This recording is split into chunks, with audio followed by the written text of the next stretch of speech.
UFC Qatar just went down yesterday, and obviously it was a generational card. There's tons of great matchups that we can make. Today we're stepping into the war room, fellas, and we're going over the fights I believe should be made next, okay? Getting into the first one, man, obviously y'all know what the deal is. You see the title. I think that Makhachev should face Ian Garry as the next number one contender, and I feel like I'm going to start off with really justifying it this way by saying, okay, I know that there's a ton of options right now for Islam, and I think that's great. Like Dana was saying, okay, yeah, what was the question? The more options we have, the better. I really do agree. I think that's great, but I think the fact that Garry is the one, in my mind at least, that finally just feels right, and I don't have to think of all these other reasons, like, okay, maybe they need one more. Oh, there's these other guys. Like, Garry is the first one where it really doesn't feel forced. I'd love to see Prates versus Makhachev, but honestly, seeing what Makhachev did to JDM, also a great striker with good takedown defense, like, he just controlled him for 5 rounds. I don't want to see that to my boy Prates, okay? And in general, with Morales as well, he's on a great win streak, undefeated, but it's just like, I have a feeling that he just kind of needs that one more big name. Like, he's not the first guy to really knock out a Sean Brader. He's not the first guy to really, unfortunately, beat a Gilbert Burns. And then you have a Shavkat Rakhmonov. I'd love to see a Shavkat versus Makhachev, okay? The caveman versus caveman. But it's just, Shavkat has been so inactive. Like, last year or a year or two ago, he did deserve the title shot. But we're at this point where the division is constantly evolving and constantly moving on. And Shavkat, in terms of his skill set and in terms of his win streak, yes, both of them are very impressive, okay? It's not a matter of that. It's just the fact that these guys are now surpassing him in the rankings, and they're still getting wins that are just as good as Shavkat's, if not a bit better.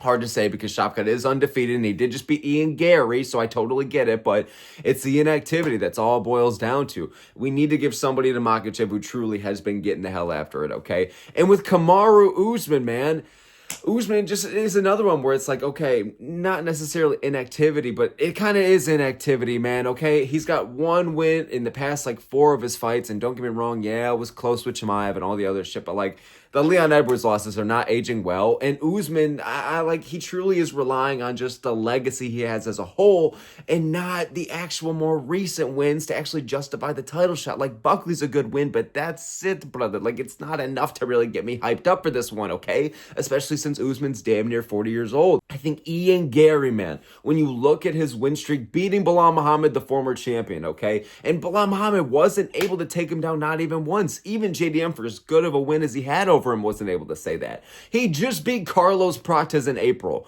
who just recently is going on another tear, knocking out Jeff Neal and Leon Edwards. If you're doing that to a guy, like, truly just neutralizing him on the feet, okay, outworking him and outpiecing him, and really Prates didn't really have any big moments until the final round where he knew he needed a knockout, it was a stellar win from Ian Garry, and I get that a lot of people don't fuck with the guy, me included, but it's like, how can you justify a shot over Prates when Garry just beat him, and now he's on a good win streak of his own? The fight before that, the only guy to take Shavkat to a decision, and it was very close. He took 2 rounds off of him, almost submitted him, but whatever. Shavkat won, so I get it, whatever, but still, man, making it really close with Shavkat before that. Only guy to ever beat MVP in the UFC. And MVP ain't no slouch. He's won every fight except Ian Garry in the UFC. Beating up Jeff Neal, okay? Close decision, bit boring, but whatever. It's a win over Jeff Neal. Beating Neil Magny is aging fantastic because only the Marauders do that to Neil Magny, folks. And then before that, beating D-Rod by head kick KO. Like, D-Rod is 3-1 since the Ian Garry performance, okay? There was a bunch of other kind of, he's beating up the jobbers, the jabrones, trying the UFC build him up, brother, in general before that, but Shavkat Rakhmonov in a close decision is his only loss in the UFC. And I feel like with this, man, it truly can be that Khabib versus McGregor 2.0. We can get trash talk. The UFC might actually dare promote this one. Whoa, holy fuck. Maybe we'll actually get some promotion on a bit of a world tour. Mr. Worldwide like it's Pitbull here. I mean, Gary's Mr. Worldwide at this point, okay? He's already bald and shit as well.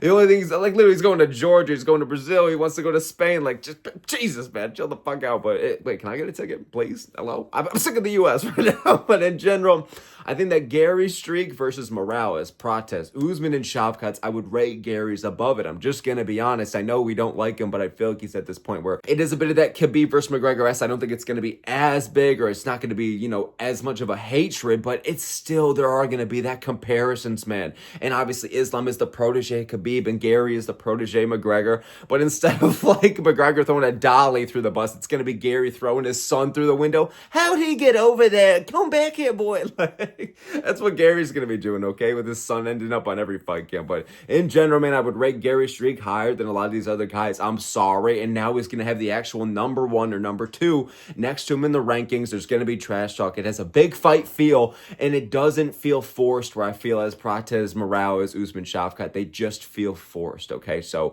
again, I'm not trying to stand my base up here for Garry or whatever, okay? But I really feel like it's hard to deny him right now, and it definitely is a fight that gets me the most excited for Makhachev, because can Makhachev take him down? Who the hell knows? And if Garry keeps it standing, can he actually knock him out? Who knows, okay? So I think you should do Makhachev versus Garry next year. Moving on to the next one we got, man. Ilia Topuria. Who do I think we should give him, man? Obviously, Arman Tsarukyan. I probably should have said, who should we give Arman Tsarukyan next, okay? But in my mind, this is really the only matchup that truly makes sense for either guy. I sound like Leon Edwards with me saying, I truly believe. I truly believe, bro. I truly believe, bro. But seriously, this fight in my mind, Tsarukyan is willing to do a 2-month turnaround. He's willing to bounce back in January, and I love it. And I know a lot of people are saying, oh, what does a win over Dan Hooker prove? The fuck you mean, bro? He just submitted Dan Hooker in 2 rounds, okay? And yeah, Dan looked good with the takedown defense early on, but it all led to fuck all, because eventually Tsarukyan took over. And something I can really appreciate about him, okay? He gets after it with the grappling, okay? He'll initiate submission attempts. He'll initiate actually trying to finish the fight. He has pretty nasty ground and pound, pretty nasty elbows, and the guy is constantly getting the hell after it, okay? And I feel like if you can't get a round 1 finish over Hooker, the second most impressive thing you can do is either dominate him for 5 rounds or you get a round 2 submission. You know what I'm saying? So in general, it was a fantastic win for Tsarukyan. These people that are picking and choosing and saying, oh, Arman still needs 1 more. And it's like, what the fuck are we going to do then? I don't want to see Topuria versus Gaethje. Right now, at least, I don't want to see Topuria versus Paddy. I want to see Paddy actually face a top 5 name like a Holloway, like a Gaethje himself. Just book Gaethje versus Paddy on the same card as this. Superstar versus superstar, true number 1 contender. We can actually get the lightweight clusterfuck out of the way. Well, Topuria and Tsarukyan, like, take advantage of the fact that there is genuine beef. There's a genuine, really good number 1 contender who a lot of people know, okay? And he's really building himself up even more. And the only thing I can't stand about Tsarukyan is just this inactivity and this rich kid mindset. That shit I can't stand. So I can't really say I'm a fan of Tsarukyan, okay, when he's outside of the cage. But when he steps in there, man, he brings it every time. It was a fun fight against Oliveira. And other than that, like, it was a fun fight against Gamrot. And other than that, stuff like that, like, he's getting a lot of finishes, man. He's constant pressure, and he's extremely well-rounded to where there's not a lot of holes in his game, man. And I think that Topuria could be that good enough to still knock him out. I would still pick Topuria, but like, out of everybody in lightweight right now, man, at least Tsarukyan, I can see him going to the later rounds against Topuria. I can see him holding his own on the feet and maybe mixing it up in the grappling and throwing Topuria off his game.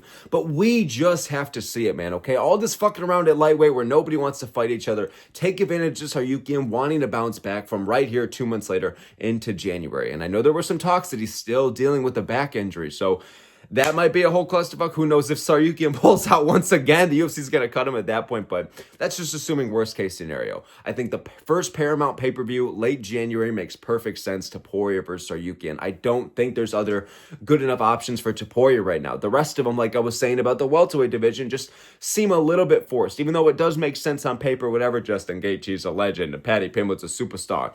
Tsarukyan is just that good, okay? And he's truly the number 1 contender that should have fought for the belt anyways, okay? But here we are now. He got his win. Very impressive fashion. I think you should do Topuria versus Tsarukyan for the first Paramount card. Extremely fun fight, and I bet they're going to yap a lot of shit talk, okay? Moving on to the next one, man. What should we do with the big blob, the big athletic blob, okay? He's built like Homer Simpson, but he's actually has his winter bulk guard going. You know what I'm saying? But it's Waldo Cortes-Acosta.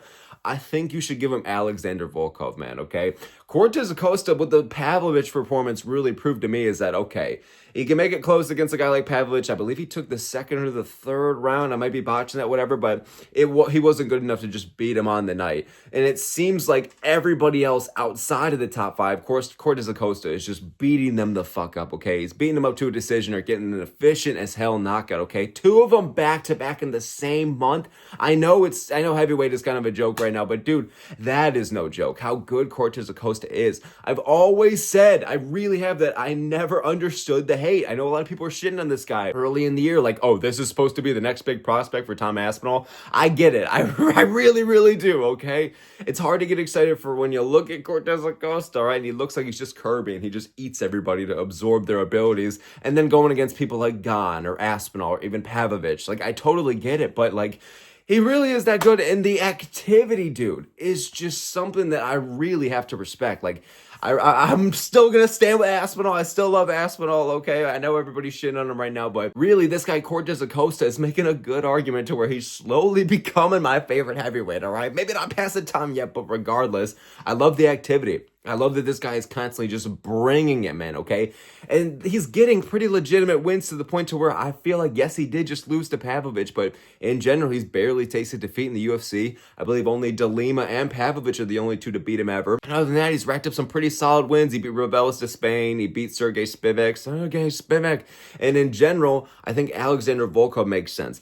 I know that Volkov, okay, you don't want to do him bogus again and give him another like number one contender fight he has to earn, but like, dude, it's not too exciting to see Volkov versus Gane the trilogy, and it's not too exciting to see Volkov versus Aspinall the rematch. On top of the fact, I got a really bad feeling that Aspinall and Gane the rematch isn't even going to happen until about, March earliest? Unfortunately, I wish it would happen January. I wish it would have happened in December. Don't get me wrong. I would have loved that.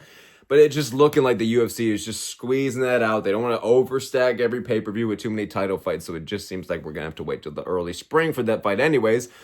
I don't want to see just Volkov not fight anybody till the fall. Like, Volkov will get the winner, folks, in October or something in Abu Dhabi once again. Like, I don't want to see that, man, when you have guys that are as active right now as Cortes-Acosta. And I don't know who would win this fight. I feel like it'd be a really fun back and forth. And finally, Volkov doesn't have to go against some heavy grappler here. He's going to keep it standing. I know he was the one that was implementing the takedowns on Gane, okay? And then Almeida was able to just kind of smudge fest him, but he got a decision, a very questionable decision, but I get it. Damage over control, I understand, but interesting to say the least. But regardless, I love Volkov. I'm not trying to put any disrespect on him, but like, it's either a fight like this or it's like we give him like a Pavlovich. I don't want to see a Pavlovich rematch with Volkov, man. I don't want to see these rematches with Blades. Here's a fresh new name. It's a 50-50 fight. I don't know who would win because Volkov really is that good. Even though he's reaching that Grunkle stand-up status, I still think that Volkov can bring it, man, okay? But I'm curious because Cortes-Acosta, good boxer. And the fact that he's constantly pressuring you forward, and even he knows how to mix it in with his takedowns.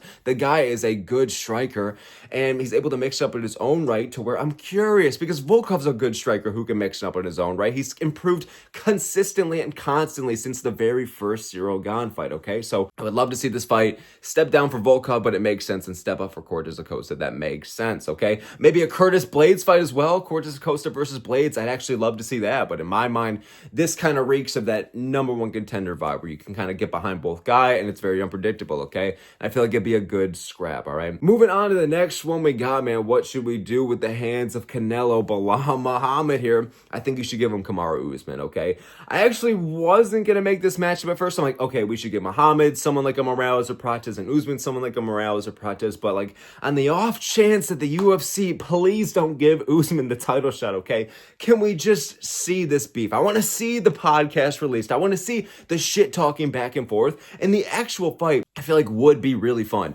Some of the best fights we've seen out of Usman, the Masvidal rematch and the two Covington fights, are when he has genuine beef going into it. And Belal Muhammad, the same thing with Leon Edwards and Sean Brady. Some of his best performances come from when there's that genuine animosity and beef. And Muhammad versus Usman, in my opinion, dog, would bring the beef. It would bring the heat. Do you smell what the Rock is cooking? Head ass, okay? I really want to see the scrambles as well. I'm curious whose wrestling is going to get the better of who, because both these guys, for the most part, are pretty damn good. It's not like they're taking down everybody, right? But Usman able to officially control Buckley, that's solid, and in general, his wrestling looked good in the second half of the fight against Chimaev. And Belal Muhammad, man, I know that JDM and Ian Garry, these guys who are just getting bigger for the welterweight division and better, man. It's constantly evolving in terms of skill. Before that, Belal Muhammad was able to take down everybody and control them. So I'm really curious what the scrambles would look like here, and I'm really curious who would get the better of who. And if the fight stays standing, I'm really curious because I'm going to be honest, I would lean towards Belal Muhammad to have the better striking, okay? The hands of Canelo. Dude, seriously, you know, I went against the game plan against Jack. I'm going to beat the fuck out of you. I'm sorry, he doesn't swear. He would say, I beat the fudge out of you, but you know what I'm saying? At least with Kamaru Usman on the other side, like against the Buckley performance, it was a great win. Don't get me wrong, but his striking did look worse than it has in years since around like the T-Wood fight. So his wrestling and his strength and control and his grip has remained the same. It's still very good. But the striking has gone down a bit. It could be the wobble-cobble knees, the ding-dong knees, whatever it may be.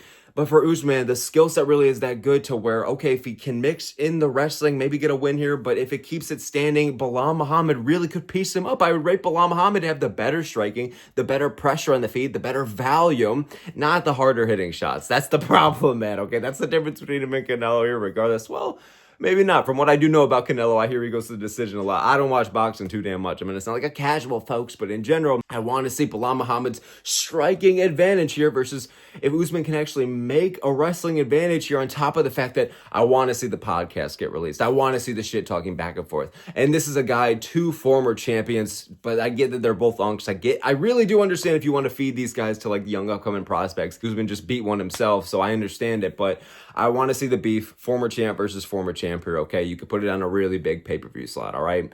Moving on to the next one we got here. Volkan Oezdemir, nasty as hell knockout, and who do I think we should give him? I think you should give him Jamal Hill, dude. Jamal Hill is at this point to where I think he's ranked like number 5 or 6, and we're questioning how was this guy ever the former champion, and truly, like how, man? I'm still like staring at my window late at night, touching the glass, looking at the rainfall, and I'm like, how the hell was Jamal Hill champion? You know what I'm saying?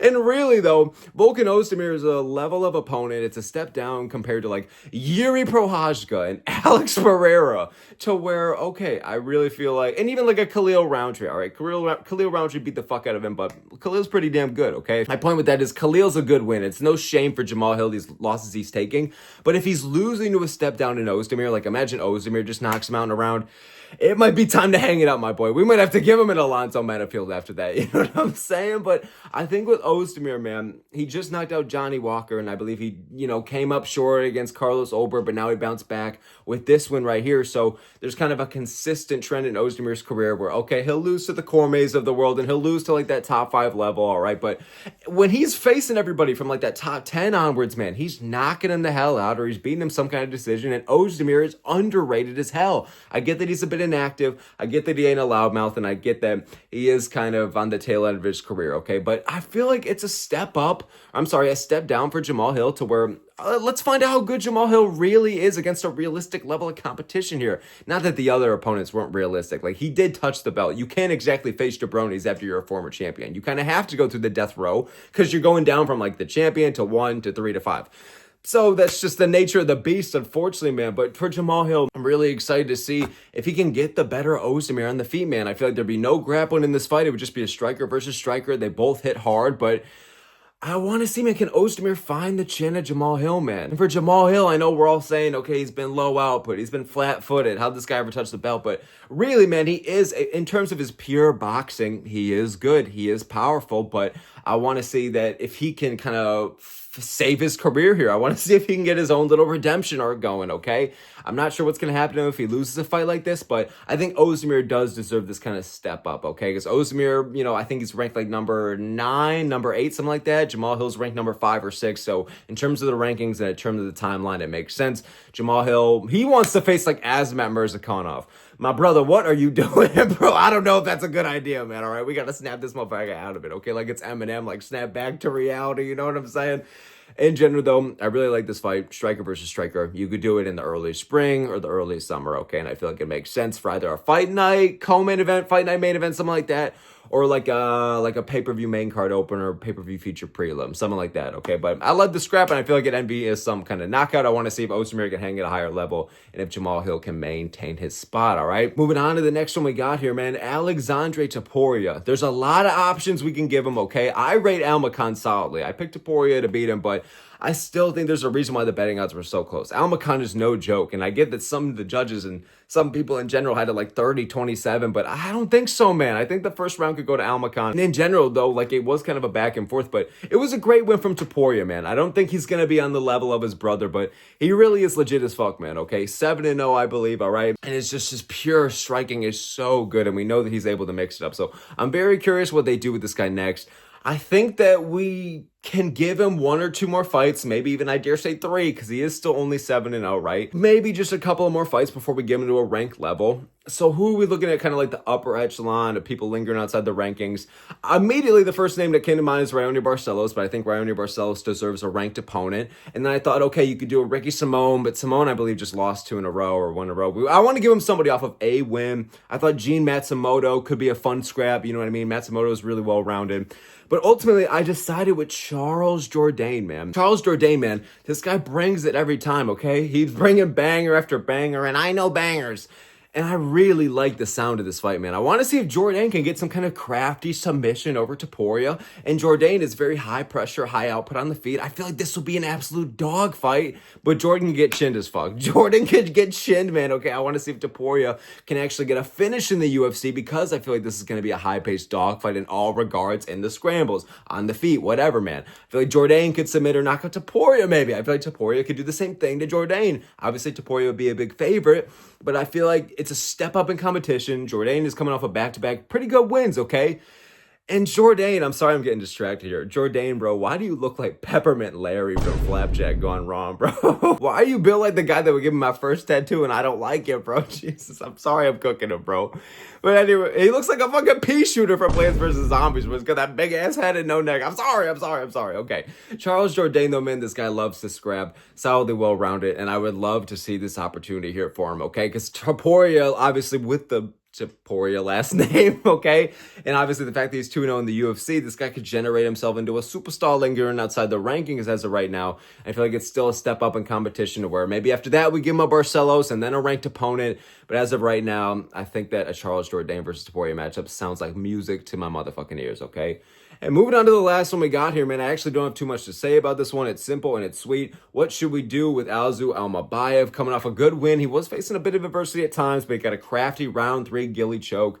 And obviously, he's able to maintain his spot in the top 8. I think that Perez was ranked above him, actually, by 1 or 2. So I think he's actually going to move up. But I think you should give him Kyoto Oraguchi, man. And dude, I mean, Jesus, man. He went out there and beat the absolute brakes. He beat the absolute fuck out of Tagir Ulanbekov, man. And I was leaning to go with Tagir Ulanbekov to win that one. But dude, I just didn't expect Oraguchi to just beat him in all regards. He matched him head-to-head in the grappling and was out-dogging him. And on the feet, man, nasty head kick, I believe, in the third as well that wobbled him. And then he ended up getting the choke. He ended up getting the submission in the third. I definitely didn't expect a finish from Oraguchi. But dude, this guy hadn't fought in the UFC since 2016. And he's able to bounce back. I believe he was only born in 1990. How old does that make you? I was born in 2000. 25. So he's in his mid-30s, okay? There is still time to work with Oraguchi here, and Almabayev is going to be ranked 7 or 8. Oraguchi just with a great win over Tagir Ulanbekov, who's a dude that's in his prime, man. I get a bit overrated. I do think that, Ulanbekov is a bit overrated. I don't think there's anything